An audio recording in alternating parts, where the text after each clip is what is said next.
패키징의 모든 것, 모든 패키징은 패키징 플랫폼으로 통한다의 올 패키징입니다.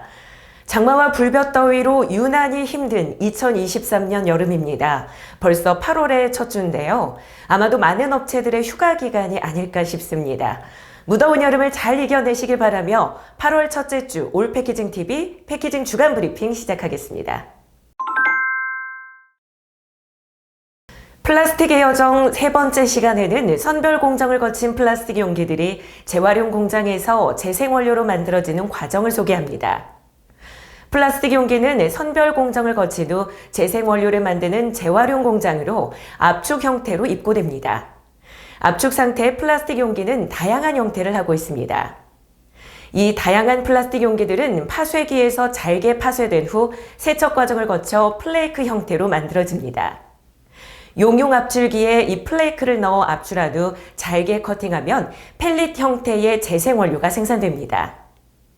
선별 과정에서 광학 선별기를 통해 재질과 색상별로 분류되는데 대부분 검은색의 일회용 팔레트용으로 사용되기 때문에 색상은 그다지 중요하지 않다고 합니다. 재생원료 제조업체 관계자는 재활용을 확대할 수 있는 고품질의 재생원료를 얻기 위해서는 단일 재질, 무색 색상이 좋다면서 쉽지 않은 일이지만 재활용을 위해서는 노력할 필요가 있다는 의견을 전했습니다. 플라스틱 용기는 다양한 재질과 색상, 형태로 사용되고 있는데 지속 가능한 패키징을 위해서는 재질과 색상의 표준화가 필요한 것으로 보입니다. 플라스틱의 여정을 통해 소비자가 제품을 구입해 사용한 후 버린 플라스틱 용기들이 어떻게 재활용되는지 단계별로 자세히 살펴봤습니다. 플라스틱은 우리 생활에 없어서는 안 될 중요한 포장재인 만큼 제대로 재활용해 환경 부하를 줄일 수 있는 방안을 마련해야만 합니다. 전 세계적으로 재활용 플라스틱의 의무 사용이 확대되고 있습니다.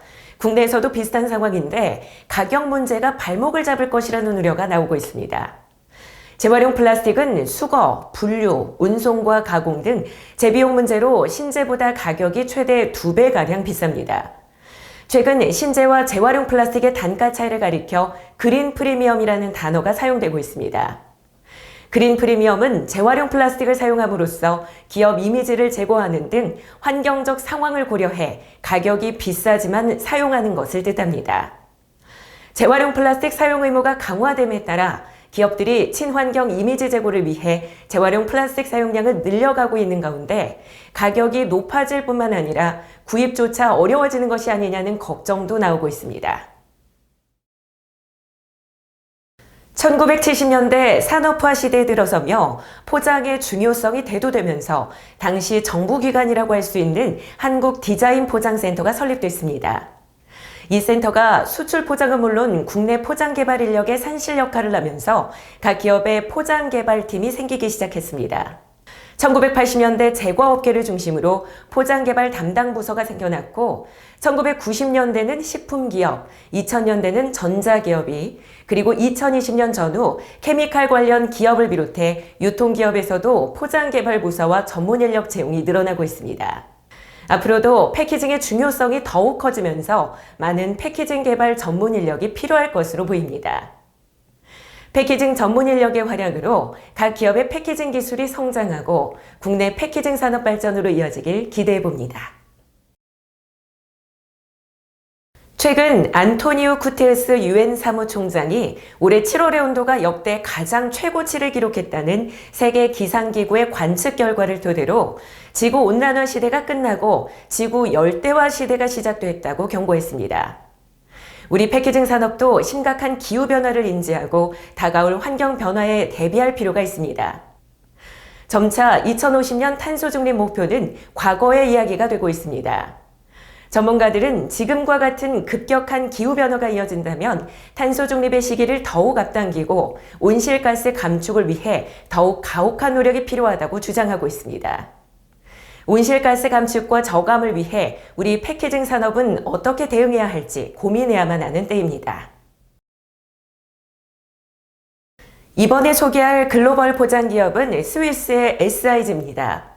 지난주 소개한 테트라팩의 경쟁사로 SIG는 카톤, 파우치, 백인박스 등 지속가능한 패키징 솔루션을 제공하는 기업입니다. 70년 전 백인박스 포장을 발명한 S사이즈는 오늘날 백인박스 포장과 동의어로 취급되는 기업으로 백인박스와 스타우트 파우치 포장을 위한 다양한 성형 및 충전 장비를 설계, 제작하고 있습니다. 또한 S사이즈는 기후변화에 따른 온실가스 감소를 위한 탄소 네거티브 포장 개념을 적용하고 가볍고 재활용 가능한 파우치 등 지속 가능성 추구를 목표로 사업을 영위하고 있습니다. S사이즈를 비롯한 많은 글로벌 패키징 기업들은 단순히 판매, 영업에 머물지 않고 선도적으로 소비자와 시장의 요구를 분석하고 변화를 이끄는 혁신적인 제품과 패키징 솔루션을 제공합니다. 올 패키징은 우리 패키징 기업들이 글로벌 기업으로 성장하는 것에 도움이 되는 정보와 자료를 제공하기 위해 노력하고 있습니다. 국내 육포 제품의 대부분은 단위 포장을 적용해 한 번에 다 먹지 못한 경우에 보관에 어려움이 있습니다. 누군가 맛있는 수입산 육포라고 한 개 건네주는데 일매 포장이 되어 있습니다. 스킨팩 형태의 일매 포장된 육포는 원하는 만큼 편리하게 먹을 수 있습니다. 건네준 지인은 일매 포장이라 정말 편리하고 맛있어 자주 구입한다고 합니다. 이처럼 소비자에게 편의성을 제공하는 포장은 소비자들로부터 선택을 받습니다. 젊은 세대를 중심으로 이러한 추세는 더욱 확대될 것으로 보입니다. 소비자를 위한 편의성 제공 포장, 이것은 패키징의 기본이자 가야 할 방향입니다. 다음은 패키징 관련 단신 뉴스입니다. 아무레퍼시픽의 라보H 두피 강화 샴푸 리필 제품이 2023 대한민국 올해의 녹색 상품에 선정됐습니다. 이 제품은 재활용할 수 있는 종이 소재를 사용해 본품 대비 플라스틱 사용량을 90% 줄였습니다. 또한 코팅면을 줄여 종이로 재활용이 용이한 포장재를 사용했고 샴푸 용기로는 국내 최초로 한국환경공단에서 종이 분리배출 지정 승인도 받았습니다. 아무레퍼시픽 R&I 센터 서병희 CTO는 플라스틱 사용량을 줄이고 친환경 포장재를 개발해 제품을 안정적으로 유지하면서 친환경성을 높일 수 있는 포장재 개발 노력이 고객들에게 공감을 얻었다는 점에서 매우 의미 있게 생각한다고 수상 소감을 밝혔습니다. 파리바게뜨가 친환경 경영의 일환으로 완제 식빵 전 제품을 비롯한 주요 베이커리 총 26종 품목에 녹색 인증 포장재를 적용한다고 7월 28일 밝혔습니다. 녹색 인증 포장재는 메틸에틸 케톤, 톨루엔 등의 물질을 사용하지 않으면서도 색감의 선명도를 유지하는 친환경 제조 기술을 적용했습니다. 또한 식빵 포장지 등에는 플렉소 인쇄 방식을 적용해 기존 대비 잉크와 유기용제 사용량을 30% 이상 절감할 수 있을 것으로 기대하고 있습니다. 파리바게뜨는 지속적으로 녹색 인증 포장재 적용 범위를 확대해 나간다는 방침입니다. 다음은 패키징 관련 교육, 세미나, 전시회 참관단 모집 안내입니다. 최근 국내는 물론 세계 각국에서 벌어지고 있는 기후변화로 인해 많은 문제가 발생하고 있습니다. 2050년까지 탄소 중립을 실현해야 하는 지금 패키징 업계에서도 적극적인 대응이 필요하다는 의견이 나오고 있습니다. 이에 올 패키징은 기후변화와 탄소 중립에 대응할 수 있는 이산화탄소 저감 포장재를 주제로 9월 7일 포럼을 개최합니다. 이번 포럼에 대한 상세한 내용은 패키징 플랫폼 올 패키징에서 확인하실 수 있습니다.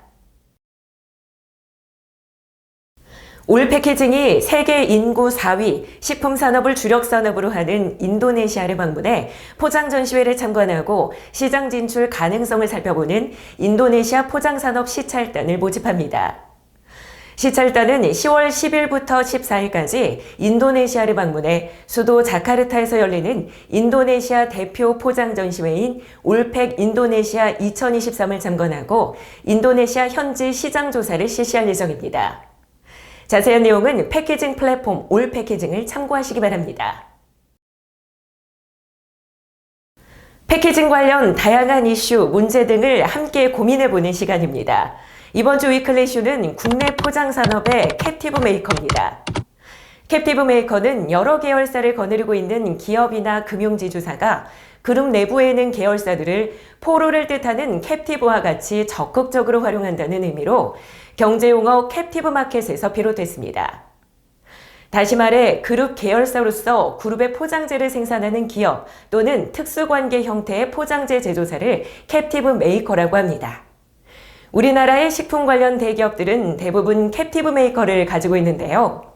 제도와 법적으로 문제가 없다고 해도 건강한 시장 생태계에서 캡티브 메이커가 부정적인 영향을 미칠 수 있다는 우려는 존재합니다.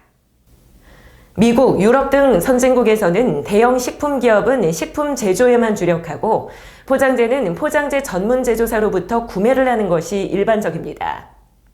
인구 감소 등으로 국내 시장 규모가 줄어들면서 경쟁이 더욱 치열해지는 상황에서 포장재를 제조하는 중소기업과 상생할 수 있는 방안은 무엇인지, 기업이 사회적 책임을 다할 수 있는 방법은 무엇인지 함께 고민해 볼 필요가 있습니다. 오늘날의 소비자는 환경에 미치는 영향을 줄이는 데 도움이 되는 패키징을 원하고 있습니다. 포괄적인 개념에서 친환경 포장이라고 말할 수 있는데요. 지금 우리에게 필요한 친환경 포장이 무엇인지 다시 한번 생각해 봤으면 합니다. 패키징을 통하여 패키징과 함께 패키징을 위한 올 패키징 TV의 8월 첫 번째 주 방송을 마치겠습니다. 함께 해주신 여러분 고맙습니다.